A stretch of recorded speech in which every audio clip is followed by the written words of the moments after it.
जय हिंद बच्चों, पिछले क्लास में हम आपको फंडामेंटल थ्योरम ऑफ अरिथमेटिक अच्छे से बता दिए थे और यह भी बताए थे कि फैक्टराइजेशन विधि यानी गुणनखंड विधि से किसी दो संख्या या तीन संख्या का एचसीएफ या एलसीएम कैसे निकाला जाता है।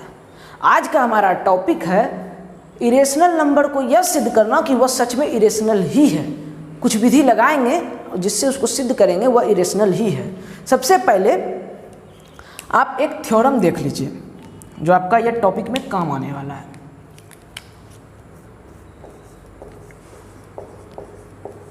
Theorem first. इस थ्योरम को लिखाने से पहले आपको एक बात बता देते हैं, रेशनल क्या है, इरेशनल नंबर क्या है, इसका डेसिमल फॉर्म कैसा होता है, यह सब बेहद ही अच्छे तरीक़ा से हम आपको लेक्चर 1 में बता चुके हैं। आप अगर नहीं जानते हैं तो लेक्चर 1 को देख सकते हैं, वरना अगर जानते हैं तो इसको देखिए फिर आगे बढ़िए। थ्योरम 1 क्या कहता है, let P be a prime number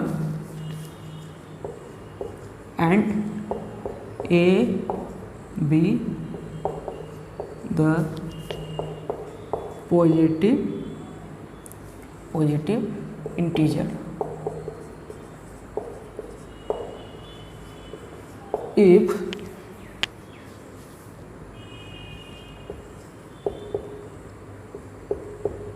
P divide A square then it also divides A।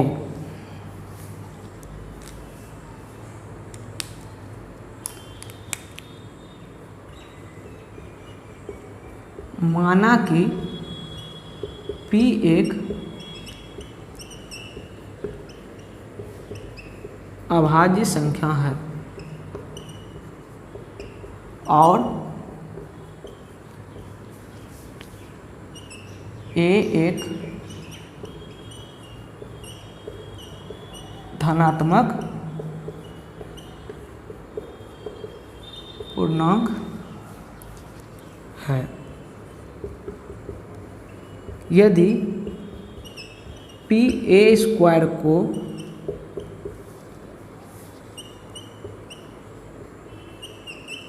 विभाजित करता है तो P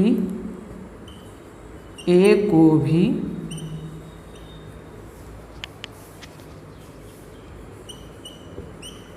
विभाजित करेगा।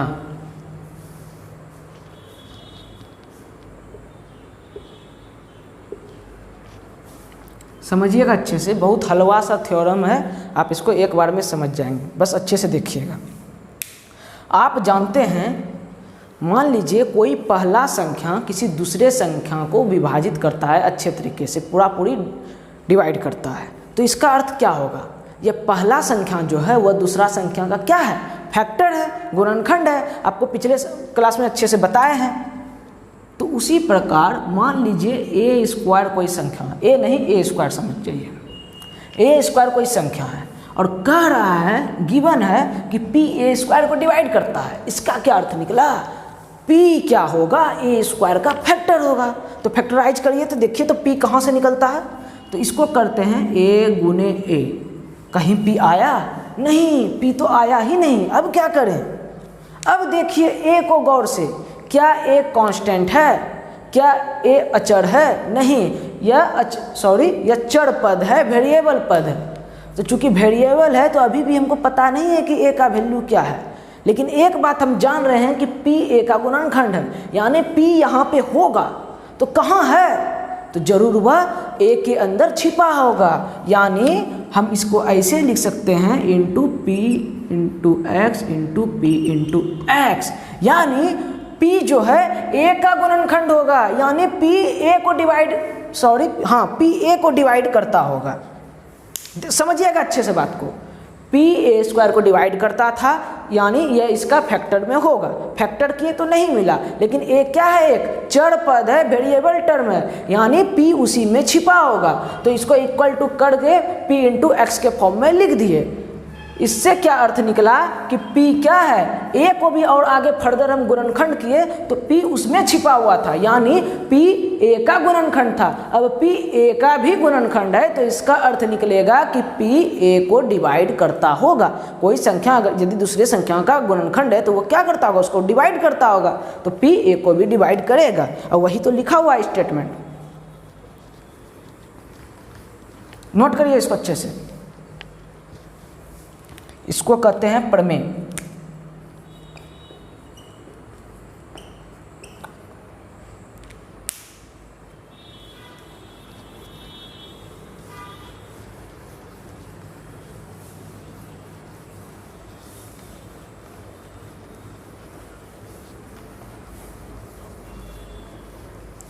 अब क्वेश्चन आता है, VVI क्वेश्चन है बेहद ही, परीक्षा में आपका स्टेट बोर्ड हो, बिहार बोर्ड हो, कोई भी बोर्ड हो, 5 नंबर में अक्सर पूछ दिया जाता है। Prove that √2 is a irrational number, an लग जाएगा यहाँ।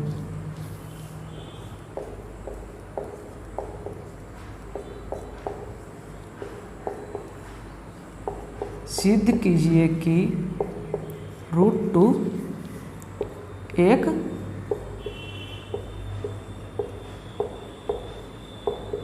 अपरिमेय संख्या है।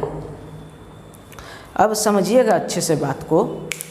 मान लीजिए आप एक अच्छे क्रिकेटर हैं, तो हमको सिद्ध करना है कि आप क्रिकेटर हैं, तो हम आपको क्या देखेंगे, झूठ का एक चीज़ बोल देते हैं कि आप मान लीजिए एक फुटबॉलर हैं। अब फुटबॉलर हैं तो फुटबॉलर जैसा आप में गुण भी तो होना चाहिए। हम देखते हैं आप क्रिकेट अच्छे से खेलते हैं, आप क्रिकेट के सारे मैच देखते हैं, एक भी मैच मिस नहीं करते हैं, आपको क्रिकेट का टोटल रूल पता है, लेकिन आप फुटबॉल खेलना जानते ही नहीं हैं। तो आपका रूल देख के, आपका प्रॉपर्टी देख के हमको पता चल गया कि नहीं आप फुटबॉलर नहीं हो सकते, आप एक क्रिकेटर ही हैं। उसी प्रकार √2 को एक इरेशनल नंबर सिद्ध करना या अपरिमेय संख्या सिद्ध करना है, तो आप सबसे पहले इसको मान लीजिए कि यह एक परिमेय संख्या है।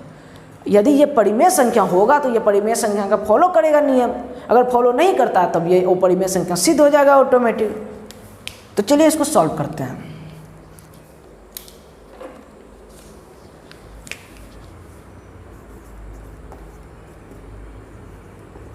Late √2 is a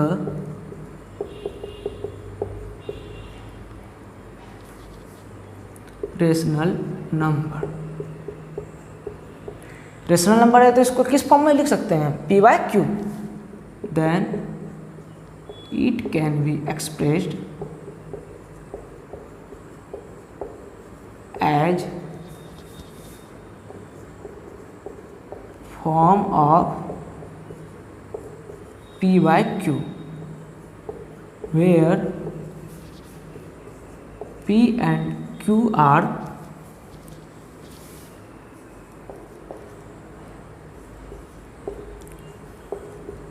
co-prime number. Coprime आप समझते होंगे, सो अभाज्य संख्या कहता है। वैसा संख्या 2 या 2 से ज़्यादा संख्या यदि को-प्राइम रहता है तो उसका अर्थ है उसका HCF क्या होगा, 1। जैसे एग्जाम्पल एगो आपको दे के दिखा देते हैं, 4/3 यह दोनों को-प्राइम संख्या है। 4 भी को-प्राइम, 4 दोनों आपस में क्या है, को-प्राइम है। ये दोनों का HCF आप निकालिए, 1 के अलावा कुछ नहीं होने वाला है। तो को-प्राइम का अर्थ यहाँ आप समझ सकते हैं, ये जो P/Q लिखे हैं यह एकदम सिंपलेस्ट फॉर्म में है। 4/3 यह एकदम सिंपलेस्ट फॉर्म में है, और इसको आप ऐसे लिख सकते हैं × 2 × 2 8/6। ये सिंपलेस्ट फॉर्म नहीं है, ये आगे कट सकता है, इसको कटाने के बाद 4/3 आया है, इसीलिए इसको सिंपलेस्ट फॉर्म कहते हैं। इससे सरल अब नहीं हो सकता। उसी प्रकार हम लिख दिए let √2 is a rational number, then it can be expressed as form of as the form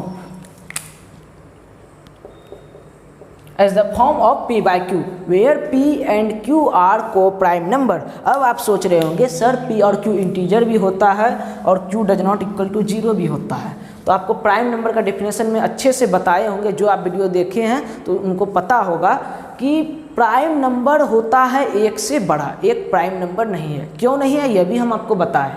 तो एक से बड़ा होता है और इंटीजर होता है, तो हो तो गया, जब एक से बड़ा है तो q does not equal to 0 ही होगा, और इंटीजर होता है प्राइम नंबर तो यह भी इंटीजर होगा। तो वो सब लिखने का कोई ज़रूरत नहीं है, हिंदी में लिख देते हैं।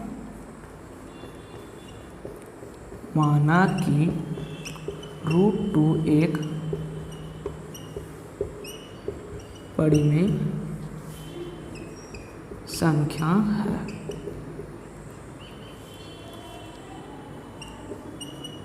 तब इसे p बाई क्यू के रूप में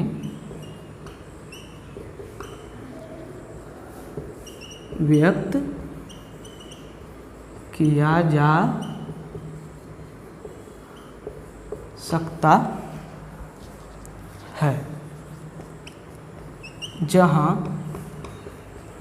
p और q क्या हैं, सअभाज्य हैं।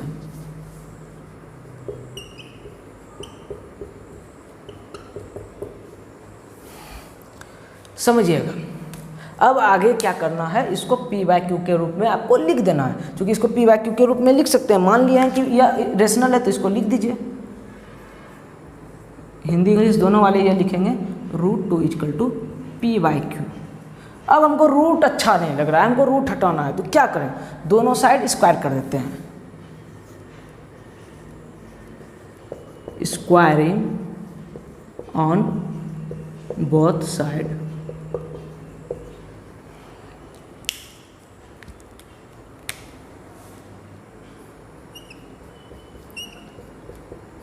दोनों ओर वर्ग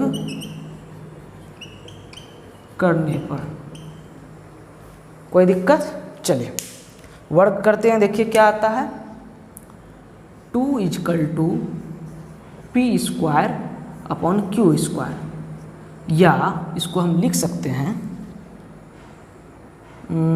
q square equal to p square by 2, equation first. तो इसको देख के हमको क्या पता चल रहा है, चलिए यहाँ पे लिखते हैं।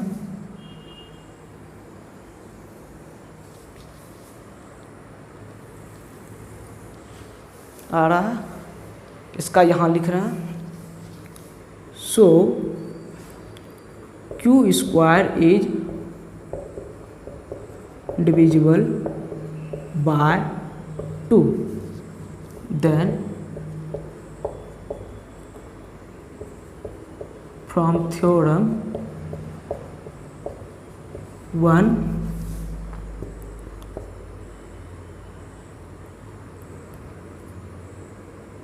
q is also divisible by 2। Theorem लगा दिए, q स्क्वायर जब 2 से डिविजिबल है तो q भी p स्क्वायर है, p स्क्वायर है।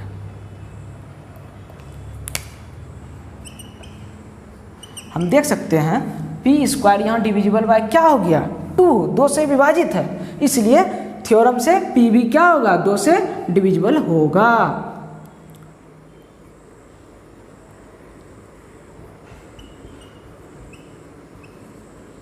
यहाँ p स्क्वायर 2 से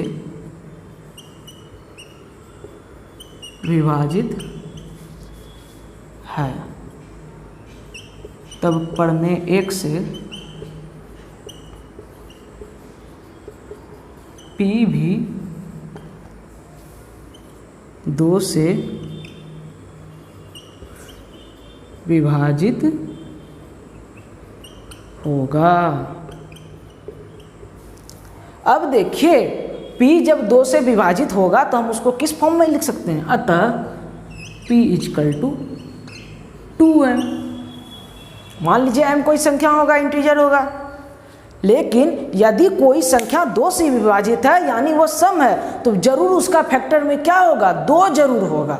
तो जिस प्रकार हम कहे थे कि a इक्वल टू हम px लिख दिए, चूंकि a p से विभाजित था तो हम a इक्वल टू px के फॉर्म में लिख दिए। उसी प्रकार यहाँ देखिए p 2 से विभाजित है तो हम p इक्वल टू 2m लिख दिए। कोई दिक्कत है? हम इसको 2m इसलिए लिखें कि p 2 का गुणनखंड है। इस चीज़ को दर्शाने के लिए p a को विभाजित करता है, इसका अर्थ क्या है, p a का गुणनखंड है। उसी प्रकार यदि 2p को विभाजित कर रहा है तो 2 भी p का क्या होगा, गुणनखंड होगा। तो यहाँ गुणनखंड है, गुणनखंड के रूप में दिखा दिए p इक्वल टू 2m। अब ये जो है इक्वेशन, इसको मान लीजिए 2, नहीं तो इक्वेशन नहीं मानिए, सीधा लिखिए, putting the value of p in equation 2,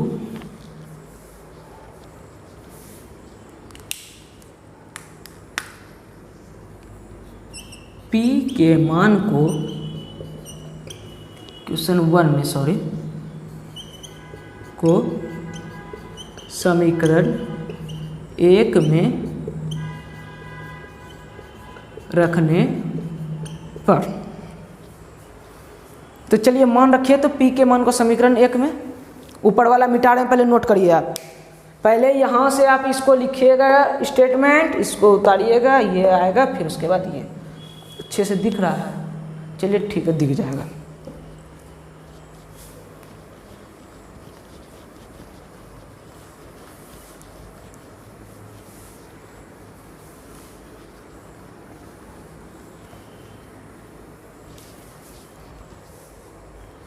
चलिए इक्वेशन फर्स्ट है, इसमें पुट कर दीजिए p का मान को। ये वाला है इक्वेशन फर्स्ट, घेर दिए हैं इसे। तो हम क्या लिख सकते हैं, q square equal to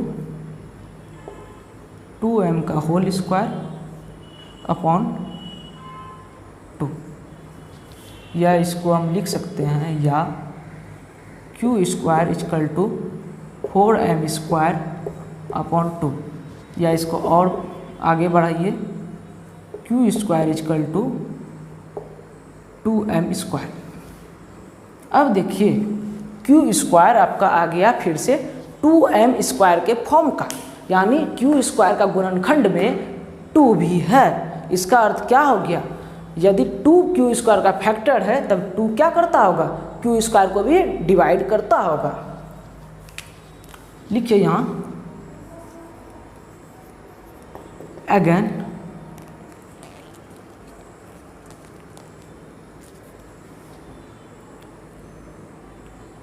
q square is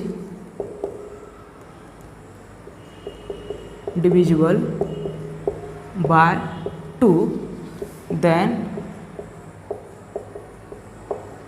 from theorem first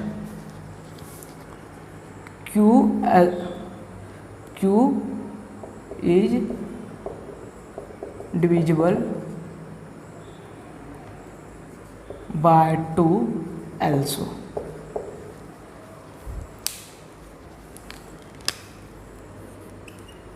पुनः q स्क्वायर 2 से विभाजित है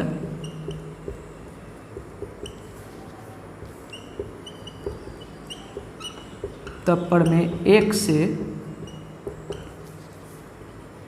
q भी 2 से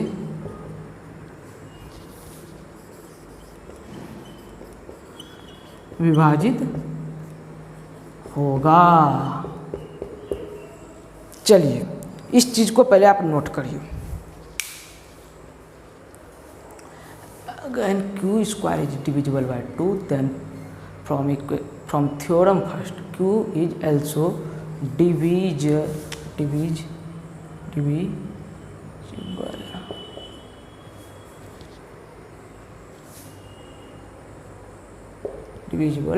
by 2 also। पुनः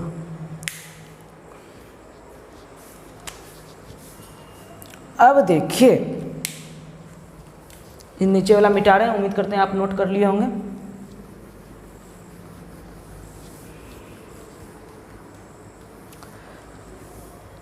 P पे देखिए ये वाला चीज़, P is also divisible by 2, और कहाँ गया, Q is divisible by 2 also. यहाँ हम देख रहे हैं P भी 2 से विभाजित है और Q भी 2 से विभाजित है, लेकिन हम क्या माने थे, P और Q क्या है, सो अभाज्य है, को प्राइम है, उसका HCF तो 1 आना चाहिए, लेकिन 2 एक ऐसा संख्या है जो P को भी डिवाइड कर रहा है, Q को भी डिवाइड कर रहा है, अर्थात वह सअभाज्य नहीं है, उसका HCF 1 नहीं है। तो लिखिए but P and Q are co-prime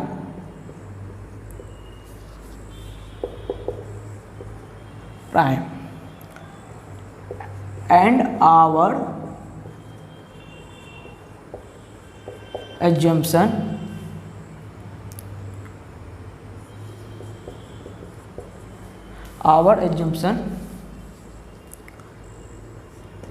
is contradict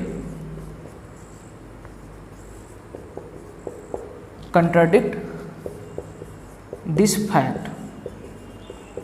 और हमारी मान्यता क्या हो रही है, कंट्राडिक्ट कर रही है, टकराव उत्पन्न कर रही है।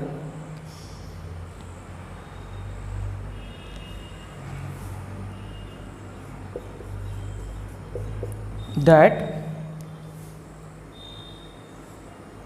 बस इतनी सर दीजिए, contradict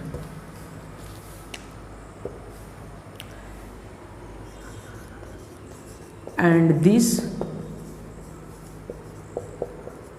contradiction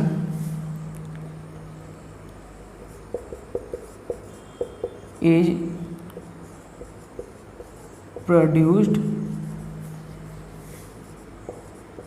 due to our wrong assumption that √2 is a rational number। दिख रहा है, चलिए, so √2 is an irrational number proved।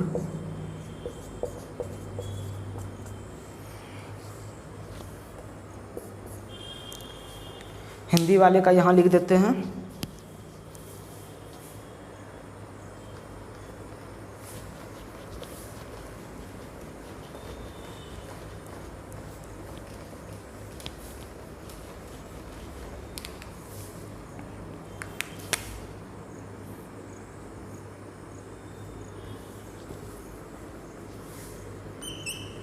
लेकिन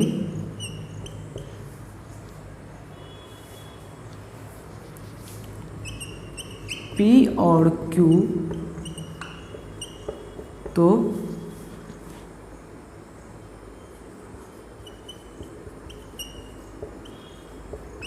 सअभाज्य हैं,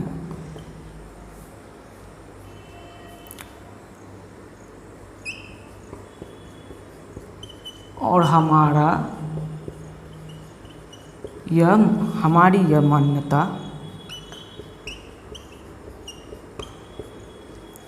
टकराव उत्पन्न कर रही है। यह गलत साबित हो रही है, लिख दीजिए, साबित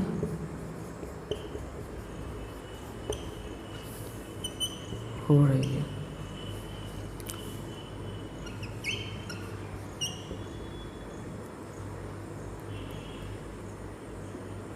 जो कि हमारी गलत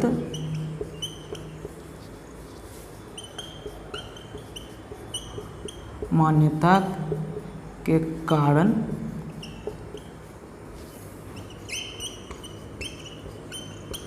उत्पन्न हुई है कि √2 एक परिमेय संख्या है, अतः √2 एक परिमेय अपरिमेय संख्या है।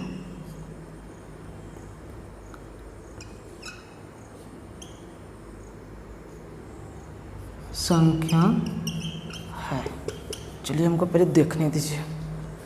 लेकिन P और Q तो स्वभाज्य है और हमारी यह मान्यता और यह, रुकिएगा एक मिनट,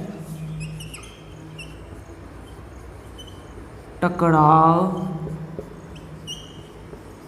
उत्पन्न कर रही है।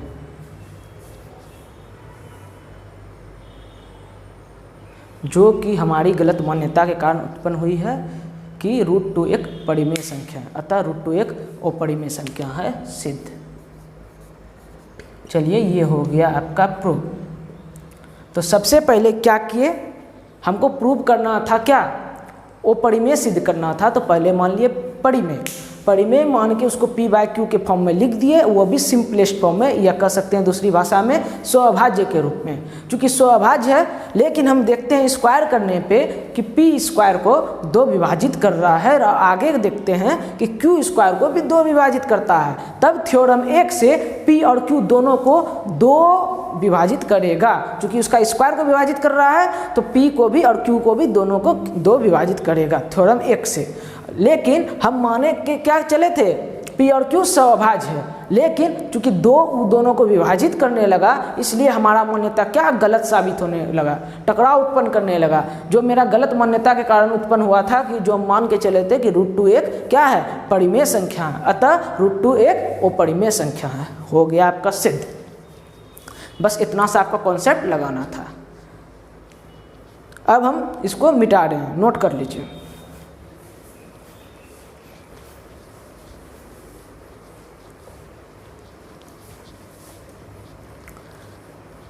अब तो ये हो गया √2 वाला, लेकिन आपको एग्ज़ाम में 2 नंबर में कुछ थोड़ा सा चेंज करके दे सकता है, तो उसके लिए आपको एक रूल सिखा देते हैं।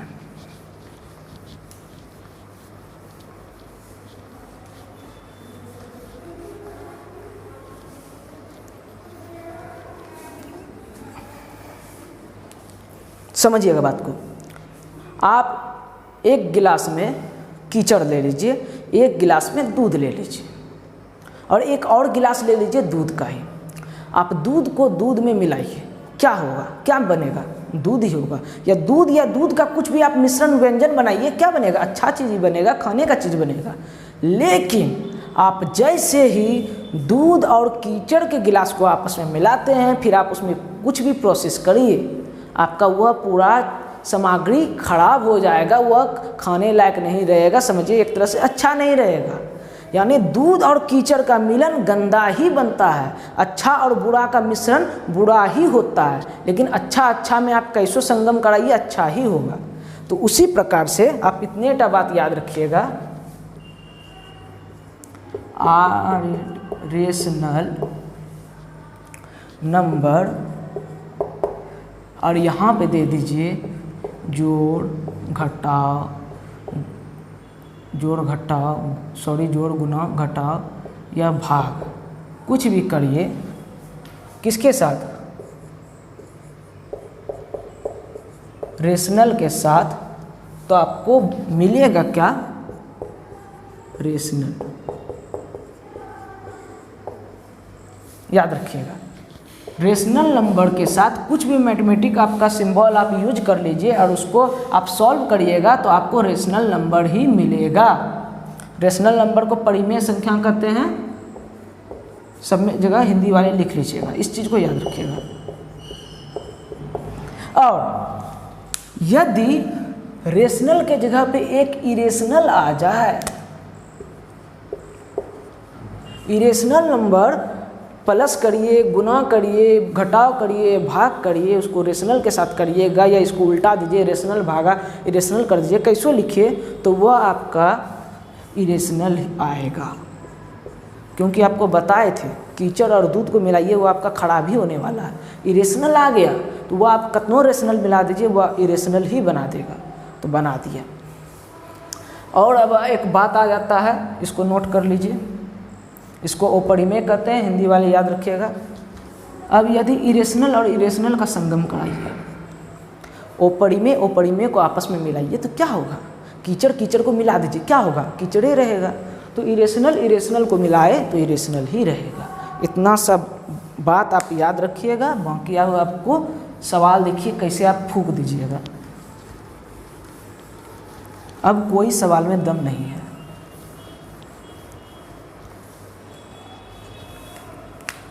बोल देगा प्रूव करिए 2√3 एक अपरिमेय संख्या, इसको सिद्ध करिए। तो क्या उतना प्रोसेस लगाएंगे? नहीं। आप देखिए सबसे पहले क्या करना है, सबसे पहला रूल कर देना है let 2√3 is a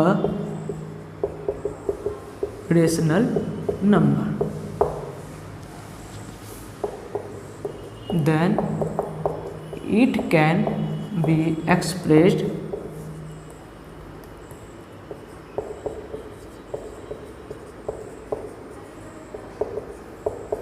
in the form of p/q। को प्राइम क्या है, where q does not equal to 0, वो सब छोड़ दीजिए। आपका इच्छा है तो सिर्फ इतना सा लगा दीजिए, where q does not equal to 0, बस।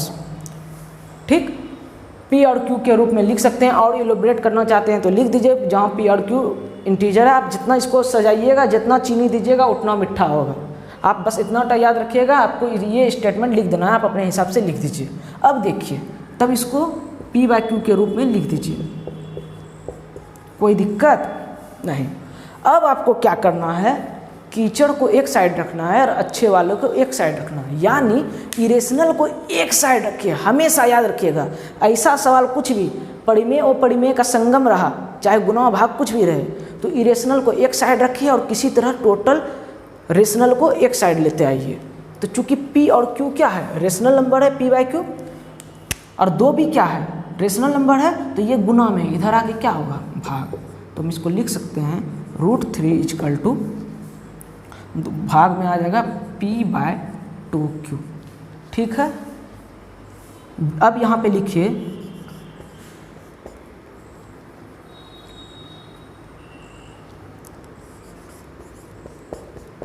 वी नो डैट, अब आप जानते हैं एक बात, क्या, √3 is an rational number. Equation इसको फर्स्ट दीजिए तो, देन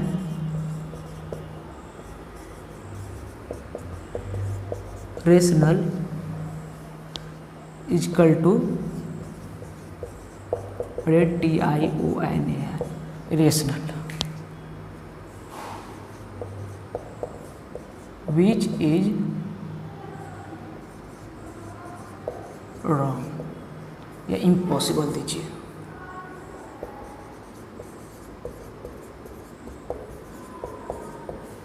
अब थोड़ा सा आप दिमाग लगाइए, हम क्या क्या किए, तब तक हम हिंदी इसका लिखते हैं।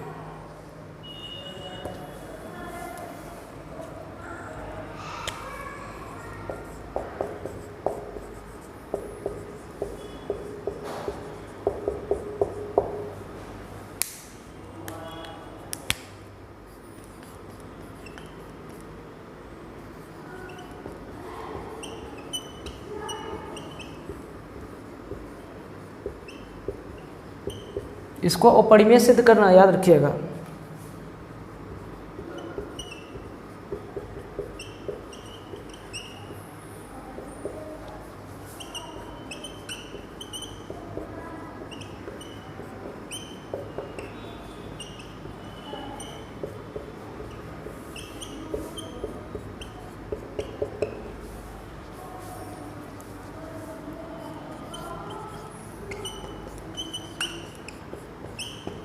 ठीक है, फिर उसके बाद ये उतार दीजिए, एक परिमेय को एक साइड करिए, परिमेय को एक साइड कर दीजिए, और उसके बाद अब यहाँ पे लिखिए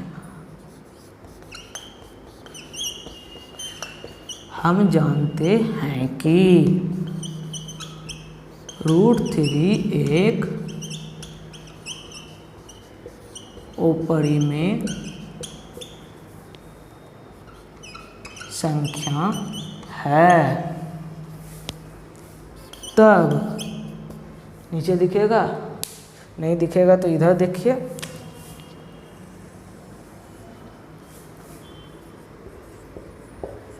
परिमेय बराबर अपरिमेय, जो कि क्या है, असंभव है। अब यहाँ पे लिख दीजिए, so our assumption is wrong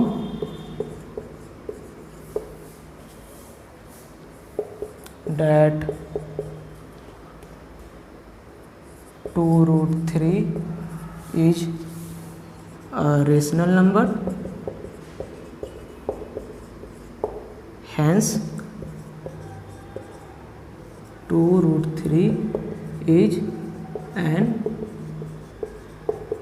irrational number. Proved.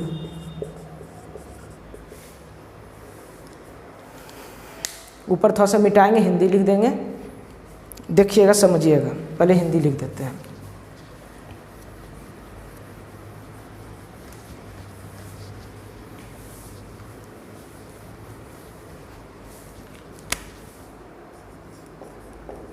अतः हमारी मान्यता गलत साबित हुई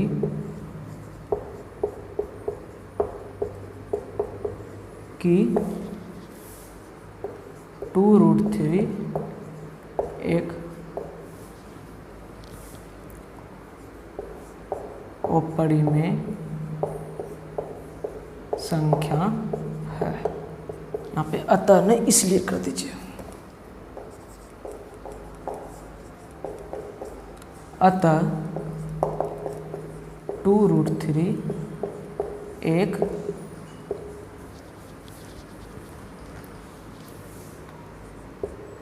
अपरिमेय संख्या है। देखिएगा, आप इसको नोट भी करते जाइए और समझिएगा।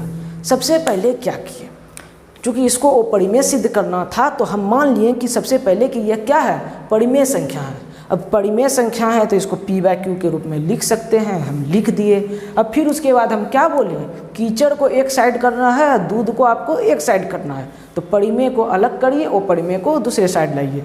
तो परिमेय को इधर रखें, अपरिमेय को उधर रखें। अब देखिए, इस बात पे ध्यान दीजिएगा, ये जो लिखे हैं we know that √3 is an irrational number, इस कॉन्सेप्ट को आपको हर चीज़ में लगाना है। जितना इसका मिश्रण वाला आपको चीज़ मिलेगा, अकेला अगर अपरिमेय संख्या दे दे तब तो आपको पूरा वो प्रोसेस अपनाना है, नहीं तो आपको सिर्फ लिखना है we know that √3 is an irrational number. कहाँ से आप जानते हैं, हमने पिछले बार प्रूव किया है कि √3 या √2 क्या है, एक इरेशनल नंबर है। इसलिए जब भी दे दे √3 + 5 या कुछ भी दे दे, सिंबल के साथ दे दे, परिमेय और परिमेय के बीच में कुछ संगम करके दे दे, तब आपको यही मानना है कि मान लिया कि √2 या √3 जो भी रूट में टर्म में देगा वो क्या है, हम जानते हैं कि वह क्या है, वो परिमेय संख्या है। फिर उसके बाद हम देखते हैं परिमेय और परिमेय को अलग अलग करने पे पाते हैं रेशनल इक्वल टू इरेशनल।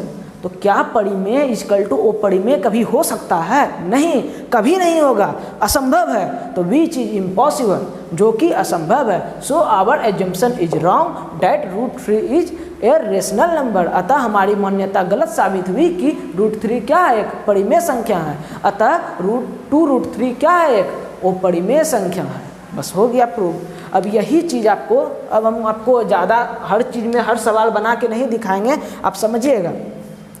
दे दे √5 + 2, यह दे देगा तो आप क्या करिएगा, 2 को इधर कर दीजिएगा। अब यहाँ पे दे दे 2√5 + 2, तब आप क्या करिएगा, 2 को पहले इधर भेजिएगा, फिर 2 गुना में गुना है तो इधर फिर भेज दीजिएगा।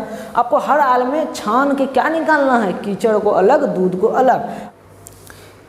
चलिए अब एनसीईआरटी को ज़रा देखते हैं क्या क्या इसमें दिया हुआ है। तो एग्जाम्पल नंबर, पहले तो थ्योरम है √2 इज इरेशनल, वो आपको सिद्ध करके दिखा दिए। एग्जाम्पल नंबर 9 भी आपका है, √3 को इरेशनल प्रूव करना है तो अकेले में इरेशनल प्रूव करना है, तो पहला वाला प्रोसेस जो आपको बताए थे वो वाला लगा देना है।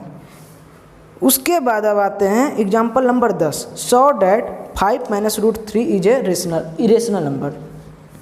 5 - √3, तो यहाँ पे सबसे पहले आप उसको सब स्टेटमेंट लिख देना है कि यह माना कि यह रेशनल नंबर है, तब इसको p/q के रूप में लिख सकते हैं, p/q के रूप में लिख दीजिए और इसको अलग करिए। इसको हम लिख सकते हैं √3 =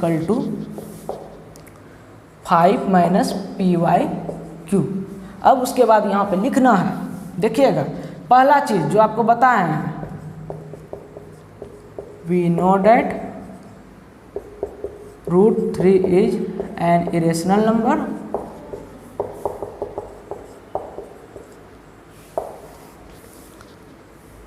सिंस, फिर उसके बाद सिंस क्या है यार, देखिए p/q क्या है, परिमेय संख्या है। 5 क्या है, यह भी परिमेय संख्या है क्योंकि इसके बटे में 1 है छिपा हुआ, आपको ये सब बताया है। तो परिमेय संख्या का क्या हो गया, यह घटाव हो गया। Since subtraction of rational numbers, बहुवचन में है,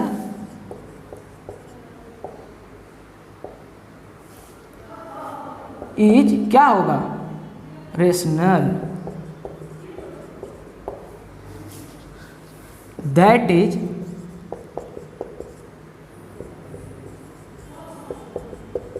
रेशनल = इरेशनल। हिंदी वालों के लिए लिख देते हैं और इसी कॉन्सेप्ट पे अब टोटल सवाल बनेगा, देखिएगा।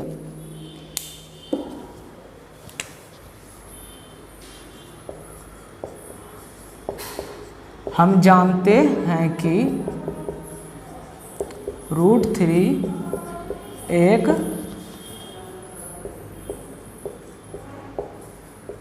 अपरिमेय संख्या है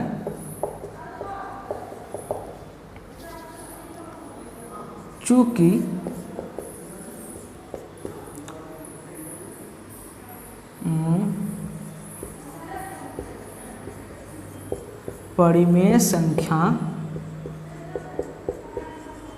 परिमेय संख्याओं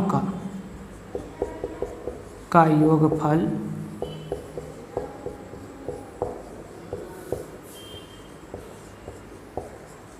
परिमेय होता है। इस प्रकार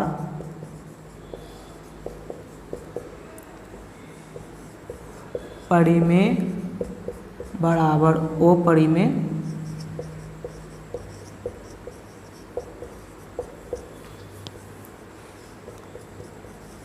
जो कि असंभव है,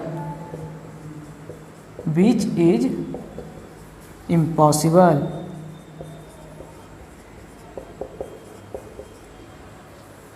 बाकी स्टेटमेंट आपको लगा देना है और ऊपर वाला जो स्टेटमेंट बताएं वो लगा देना है। इस फॉर्म का दिया तो इस फॉर्म का। आगे का क्वेश्चन देखते हैं। अब आप अपने दिमाग से कम करिएगा, अब सब हम वर्ड बाय वर्ड नहीं छपवाएंगे, आपको टाइप सब एक ही है इसीलिए छोड़ रहे हैं। सो डैट 3√2, तो 3√2 वाला अभी बता ही दिए हैं, उसी फॉर्म का है। √2 को एक साइड रखना है, 3 को उधर रखना है। और वहाँ पे यहाँ पे जो है सब्सट्रैक्शन, इसको नहीं छाप दीजिएगा, यहाँ पे लिख दीजिएगा। अगर डिवीजन आ जाएगा p/q, यहाँ पे 3 आ गया, इसको इधर करने पे, चूँकि देखिए 3√2 है, हाँ 3√2 है, तो ये गुना में है, इधर आएगा बराबर है, गुना में इधर आएगा भाग होगा, तो इधर भाग में कर दिए। तो अब क्या करना है, यह परिमेय है या अपरिमेय है, तब यहाँ पे लिखिएगा, सब्सट्रैक्शन को हटा दीजिएगा और यहाँ पे डिवीजन दे दीजिएगा। योगफल को हटा दीजिएगा, भागफल दे दीजिएगा, अपना दिमाग लगाना है, अब बाकी सब चीज़ उसी प्रकार होगा। तो आपका हो गया सवाल ये वाला ख़त्म। आगे देख लेते हैं, एक्सरसाइज 1.3 पे आते हैं। √5 को इरेशनल सिद्ध करना है, यह सबसे पहला आपका हो गया। अब है 3 + 2√5, 3 + 2√5। देखिए क्या करना है, = p/q करिएगा, इसको इधर भेज दीजिए। तो 2√5 = p/q - 3। अब 2 गुना में है तो इधर भाग कर दीजिए। तो √5 = p/2q - 3/2। अब लिख दीजिए आपको जो लिखना है, यहाँ पे लिखिएगा। यह भी क्या है, उतना भी आप नहीं लिख पाइएगा तो सीधा लिखिएगा यह परिमेय है, यह परिमेय है। परिमेय संख्याओं का घटाव परिमेय होता है। ज़्यादा अगर आपको नहीं लिखना है तो ऐसे भी कर सकते हैं। p/q और यहाँ पे 2 से गुना है तो यह परिमेय है, यह भी परिमेय है 3/2। तो परिमेय संख्याओं का घटाव परिमेय होता है। फिर उसके बाद परिमेय बड़े अपरिमेय, जो कि असंभव है। बाकी सब हमको लगता है आपका हो जाएगा। एक सिर्फ 3 नंबर का 1 नंबर देख लीजिए कैसे होगा। 1/√2 को सिद्ध करना है।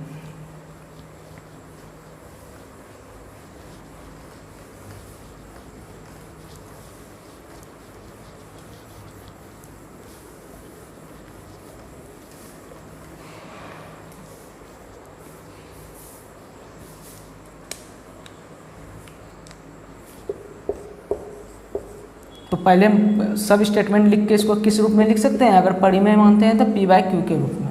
ठीक है, कोई दिक्कत नहीं है। अब देखिए, अब आप इसको परिमेय को अलग करना है और परिमेय को अलग करना है तो क्या करेंगे, इसका करिए, इसको ऊपर नीचे √2 से गुना कर दीजिए। तो ये हो जाएगा √2/2। ऊपर नीचे गुना करिए √2 से, तो √2/2। अब देखिए यह परिमेय ऊपर आ गया और परिमेय नीचे आ गया। अब इसको = p/q कर दीजिए। अब इसको 2 इधर भाग में, इधर गुना में कर दीजिए। √2 = 2p/q हो गया। अब बाकी स्टेटमेंट दोहरा दीजिए तो बाकी सब अब बन जाएगा। तो फिर से हम कहेंगे, लॉकडाउन में पढ़ाई करते रहें, इधर उधर के भटकाव से बचें। अब मोबाइल का सही उपयोग करें। मोबाइल आप एक तरह से कह सकते हैं एक बेहद ही घातक हथियार है, जो आपको या तो पूरा तरीके से बर्बाद कर देगा आपका समय को खा के, या यदि उस हथियार को आप चलाना सीख गए तो आप अपना करियर इसी के बल पर बना सकते हैं। तो पढ़ाई करते रहें, मोबाइल का सदुपयोग करें। धन्यवाद।